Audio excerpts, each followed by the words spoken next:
Have you ever found yourself obsessing over someone who barely shows up for you? You keep thinking about what you could have said differently, what you should have done to make them stay.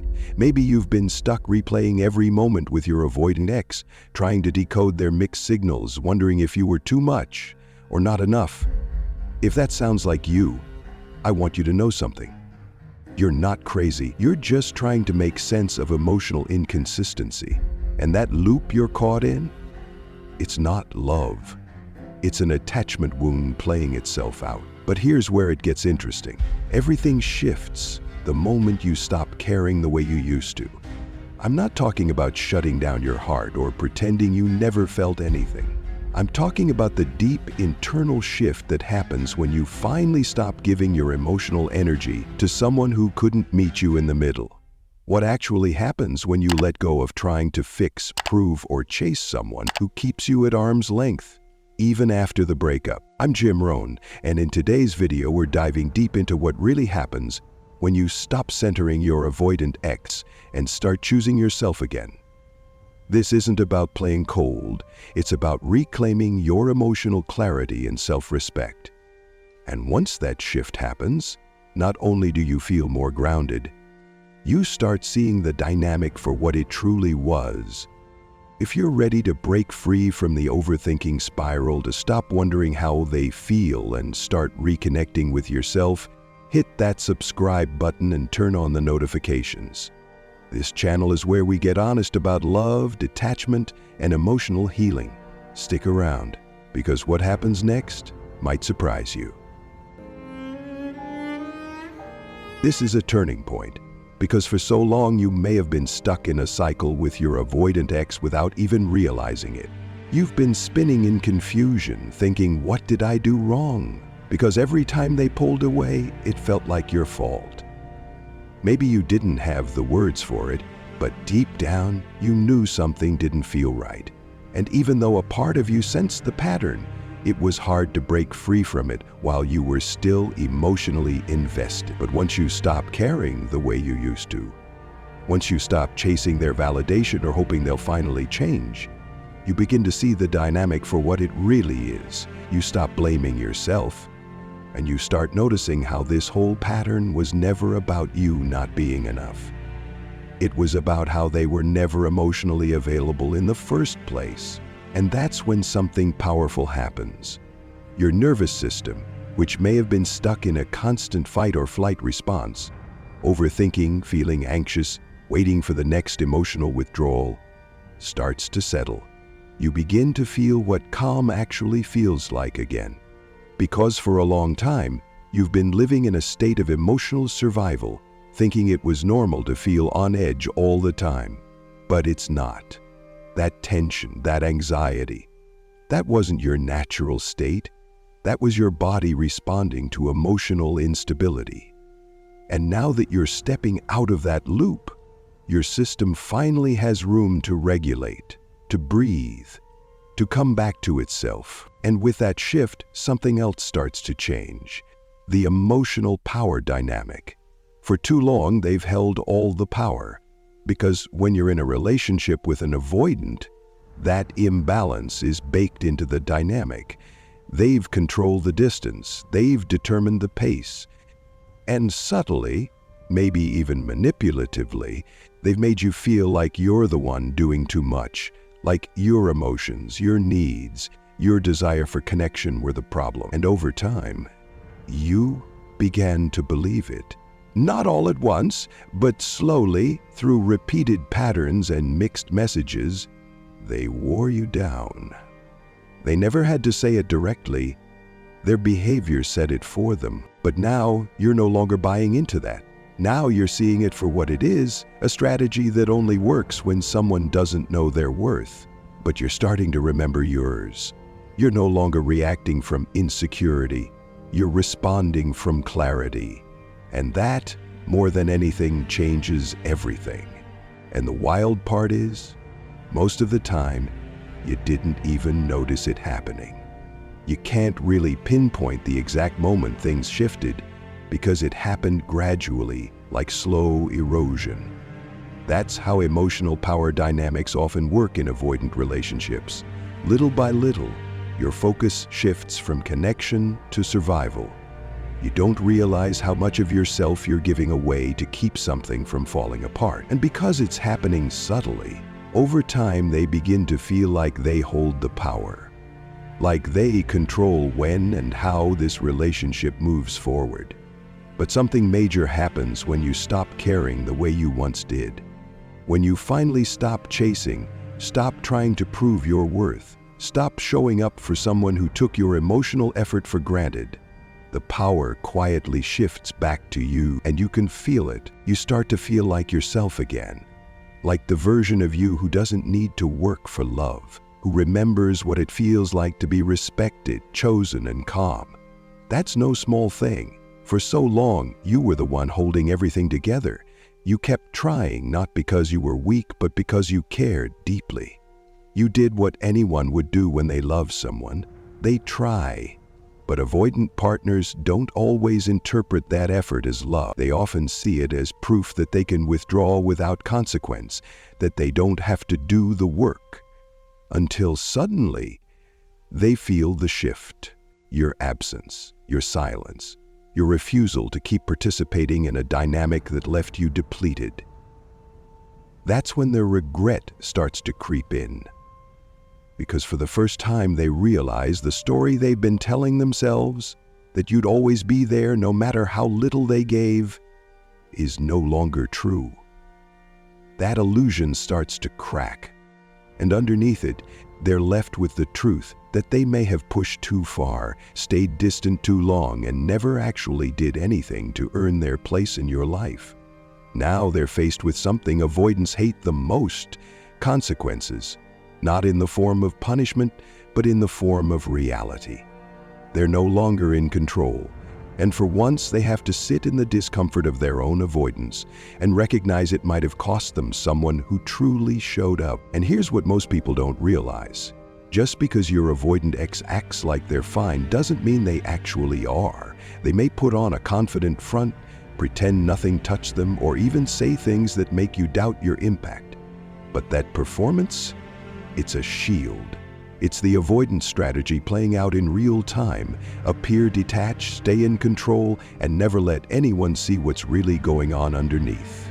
But deep down, they do feel it, even if they don't show it in ways you expect.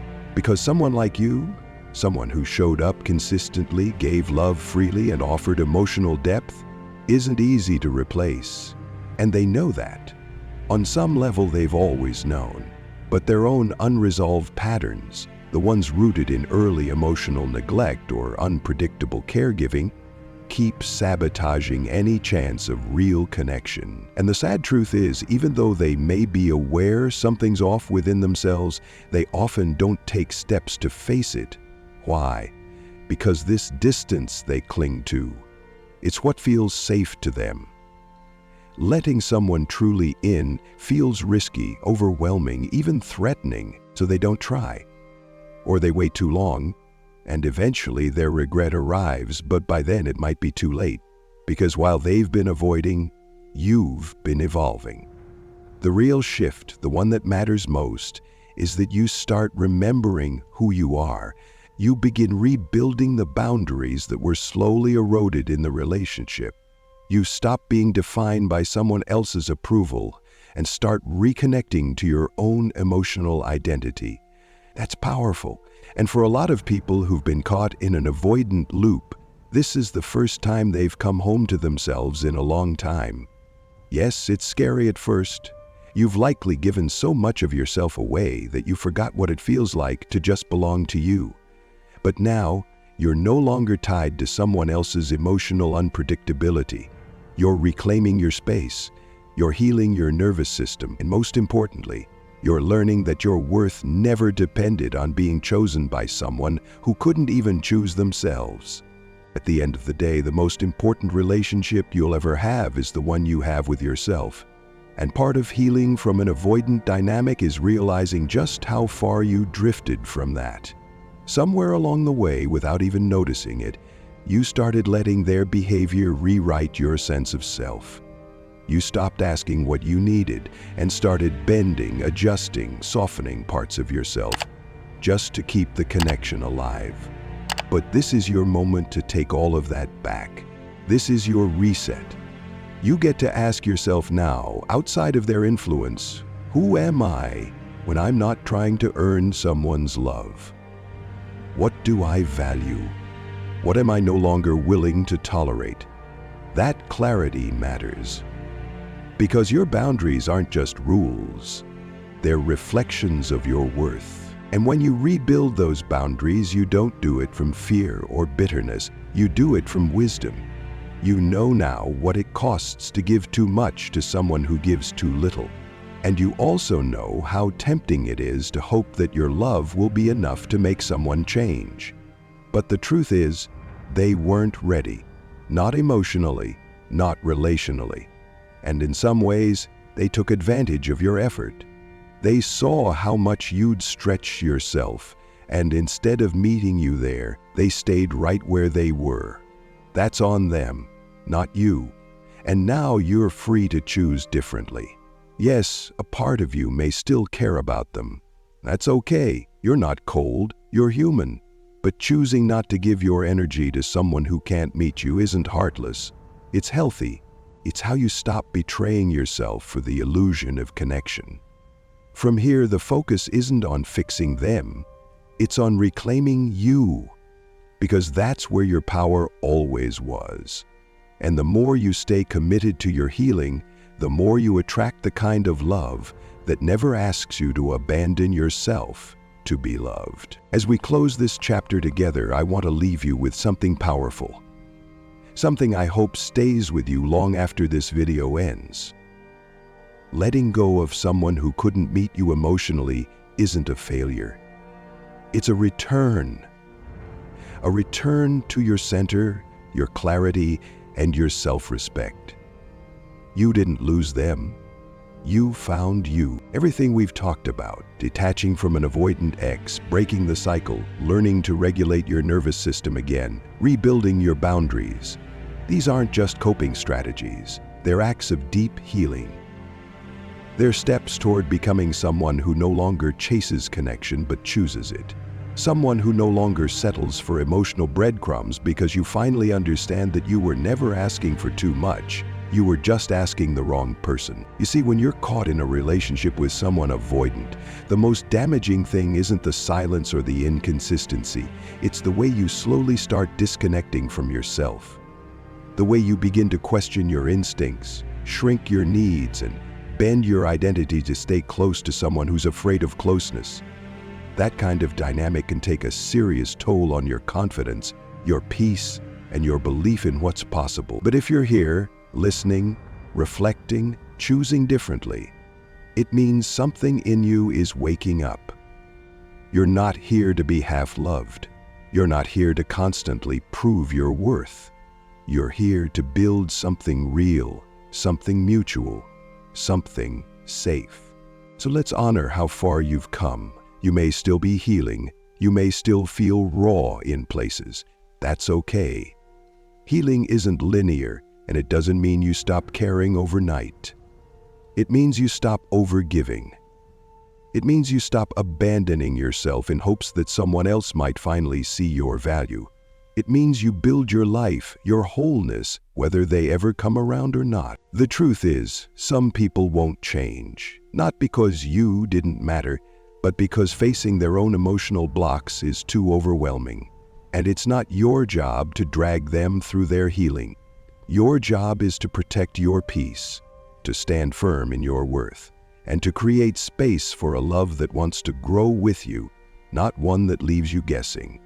When you walk away from a dynamic that has drained you, you're not giving up, you're waking up. And that shift, that's when everything starts to align differently. From this moment on, I hope you give yourself full permission to rebuild your confidence, your voice, your vision for what love should feel like. Real love doesn't ask you to quiet your needs. It doesn't make you question your place. Real love brings peace, not confusion. And the moment you stop showing up for someone who couldn't see that in you, you start showing up for the version of yourself that always deserved more. So thank you for being here today, truly. Thank you for choosing to do the hard, emotional work of breaking free from unhealthy dynamics and coming back to yourself. I know it's not easy, but it is worth it. And your healing matters. If this video resonated with you, I'd love to hear from you in the comments. What part of this message hit home for you? What are you learning about yourself as you step back from the avoidant dynamic? Your story might help someone else feel less alone. So don't be afraid to share. And if you haven't already, make sure to subscribe to the channel and turn on notifications. This space is here for you, to help you rebuild with emotional intelligence, secure boundaries, and grounded self-worth. We're not just talking about relationships here. We're talking about you, your healing, your clarity, your power. You deserve the kind of love that feels like home, and that begins by coming home to you.